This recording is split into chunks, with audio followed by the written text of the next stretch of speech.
पोंभुर्णा तालुक्यातील चेकखापरी येथे नातेसंबंधाला काळिमा फासणारी धक्कादायक घटना उघडकीस आली आहे। चुलत दीरानेच आपल्या वहिनीची गळा दाबून हत्या केल्याची घटना समोर आली असून सदर घटनेमुळे परिसरात खळबळ उडाली आहे। ही घटना प्रेमसंबंधाच्या संशयातून घडल्याची माहिती पोलिसांनी दिली आहे। संजना सोनटक्के असे मृत महिलेचे नाव आहे, तर धनराज यादव सोनटक्के असे आरोपीचे नाव आहे। मृत महिलेचे 5 वर्षापासून चुलत दीर धनराज सोनटक्के यांच्यासोबत प्रेमसंबंध होते। मात्र आरोपी दीराला आपल्या व्यतिरिक्त तिसऱ्याशी प्रेमसंबंध असल्याचा संशय होता। या कारणावरून दोघांमध्ये वारंवार वाद होत होते।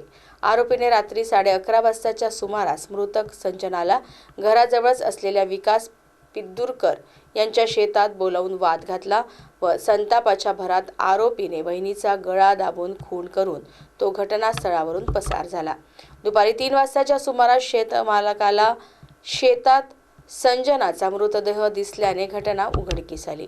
पोलिसांनी तपासाची चक्रे फिरवून संबंधित आरोपीला 6 तासात जेरबंद केले। आरोपीने सदर गुन्ह्याची कबुली दिली।